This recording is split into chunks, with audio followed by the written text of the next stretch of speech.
আসসালামু আলাইকুম ওরহমতুল্লাহ। প্রিয় বন্ধুরা, আশা করছি আল্লাহর রহমতে আপনারা সকলেই ভালো আছেন। প্রিয় বন্ধুরা, আজ আমরা জানব কবরের প্রথম রাতটি কেমন হবে।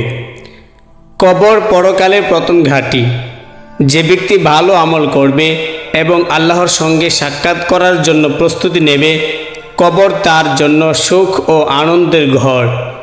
আর যে ব্যক্তি খারাপ আমল করবে এবং আল্লাহর আনুগত্যের ক্ষেত্রে ত্রুটি করবে, কবর তার জন্য ভীতি ও অন্ধকারের ঘর। নবী করিম সাল্লাল্লাহু আলাইহি সাল্লাম ইরশাদ করেছেন, কবর পরকালের প্রথম ঘাঁটি। কেউ যদি এখান থেকে মুক্তি পায় তাহলে পরবর্তী ঘাঁটিগুলো তার জন্য সহজ হয়ে যাবে। আর যদি কেউ কবর থেকে মুক্তি না পায় তাহলে পরবর্তী ঘাঁটিগুলো তার জন্য আরও কঠিন হবে। কবর জীবনের প্রথম প্রহর কেমন হবে, এই বিষয়ে রাসূল সাল্লাল্লাহু আলাইহি সাল্লামের একটি দীর্ঘ হাদিস বর্ণনা করেছেন সাহাবী বারা ইবনে আযিব রাদিয়াল্লাহু তাআলা আনহু। তিনি বলেন, আমরা রাসূলুল্লাহ সাল্লাল্লাহু আলাইহি সাল্লামের সঙ্গে আনসার গোত্রের এক ব্যক্তির জানাজায় শরীক হওয়ার জন্য রওনা হয়ে কবরের কাছে গেলাম, কিন্তু তখনও কবর খনন শেষ হয়নি। তাই রাসূলুল্লাহ সাল্লাল্লাহু আলাইহি সাল্লাম বসে পড়েন। আমরাও তার চারদিকে নীরবে তাকে ঘিরে বসে পড়লাম, যেন আমাদের মাথার উপর পাখি বসে আছে। তখন তার হাতে ছিল একখানা লাঠি, তা দিয়ে তিনি মাটিতে আঁচড় কাটছিলেন। অতঃপর তিনি মাথা তুলে 2 বা 3 বার বলেন, তোমরা আল্লাহর কাছে কবরের আযাব থেকে আশ্রয় চাও। জারির রহমতুল্লাহি আলাইহি এর বর্ণনায় আরও উল্লেখ আছে যে রাসূল সাল্লাল্লাহু আলাইহি সাল্লাম বলেন, মৃত ব্যক্তি তার জুতার শব্দ শুনতে পায় যখন তারা ফিরে যেতে থাকে, আর তখন তাকে বলা হয়, হে অমুক, তোমার রব কে, তোমার দিন কি এবং তোমার নবী কে। বর্ণনাকারী হান্নাদ রহমতুল্লাহি আলাইহি এসেছে, রাসূল সাল্লাল্লাহু আলাইহি সাল্লাম বলেছেন, অতঃপর তার কাছে 2 জন ফেরেশতা এসে তাকে বসিয়ে উভয়ে প্রশ্ন করে, তোমার রব কে? তখন সে বলে, আমার রব আল্লাহ। তারা উভয়ে তাকে প্রশ্ন করে, তোমার দিন কি? সে বলে, আমার দিন হলো ইসলাম। তারা প্রশ্ন করে, এই লোকটি তোমাদের মধ্যে প্রেরিত হয়েছিলেন, তিনি কে? তিনি বলেন, সে বলে, তিনি আল্লাহর রাসূল সাল্লাল্লাহু আলাইহি সাল্লাম। তারপর তারা উভয়ে আবার বলে, তুমি কি করে জানতে পারলে? সে বলে, আমি আল্লাহর কিতাবে পড়েছি এবং তার প্রতি ঈমান এনেছি এবং সত্য বলে স্বীকার করেছি। জারি রহমতুল্লাহি আলাইহি বর্ণিত হাদিসে এসেছে, এটাই হলো আল্লাহর এই বাণীর অর্থ। যারা শাশ্বত বাণীতে ঈমান এনেছে তাদের দুনিয়া ও আখিরাতে আল্লাহ সুপ্রতিষ্ঠিত রাখবেন।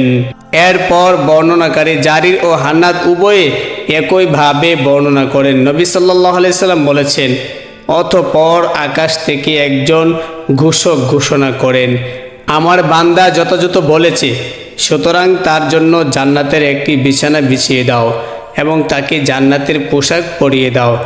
এছাড়া তার জন্য জান্নাতের দিকে একটা দরজা খুলে দাও। তিনি সাল্লাল্লাহু আলাইহি সাল্লাম বলেন, সুতরাং তার দিকে জান্নাতের স্নিগ্ধকর হাওয়া ও তার সুগন্ধি বইতে থাকে। তিনি আরও বলেন, ওই দরজা তার দৃষ্টিসীমা পর্যন্ত প্রশস্ত করা হয়।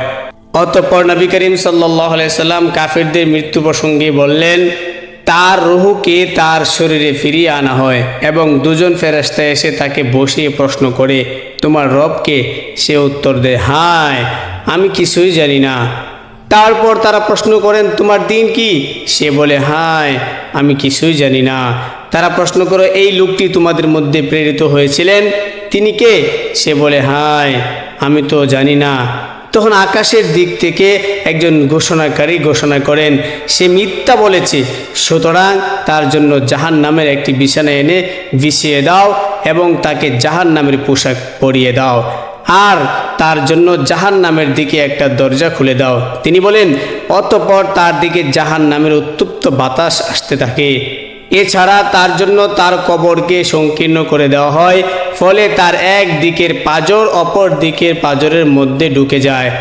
বর্ণনাকারী জারির বর্ণিত হাদিসে আছে, তিনি সাল্লাল্লাহু আলাইহি সাল্লাম বলেন, অতঃপর তার জন্য এক অন্ধ ও বধির ফেরেশতাকে নিযুক্ত করা হয়, যার সঙ্গে একটি লোহার হাতুড়ি থাকবে। যদি এই ধারা পাহাড়কে আঘাত করা হয় তাহলে তা ধুলোয় পরিণত হয়ে যাবে। নবী সাল্লাল্লাহু আলাইহি সাল্লাম বলেন, তারপর সে তাকে হাতুড়ি দিয়ে সাজরে আঘাত করতে থাকবে, এতে সে বিকট শব্দ হবে, সে চিৎকার করতে থাকবে, যা মানুষ ও জিন ছাড়া পূর্ব থেকে পশ্চিম পর্যন্ত সব সৃষ্টিজীবই শুনতে পায়। আঘাতের ফলে সে মাটিতে মিশে যায়। নবী করিম সাল্লাল্লাহু আলাইহি সাল্লাম বলেন, অতঃপর শাস্তি অব্যাহত রাখার জন্য পুনরায় তাতে রূহ ফেরত দেওয়া হয়। আল্লাহ তাআলা আমাদেরকে কবরে আযাব থেকে বাঁচার মতো তৌফিক দান করুন, আমিন। প্রিয় দর্শক, এরকম গুরুত্বপূর্ণ ভিডিও আরও পেতে আমাদের ইসলামের ডায়েরি ইউটিউব চ্যানেলটিকে সাবস্ক্রাইব করে সাথেই থাকুন। ধন্যবাদ।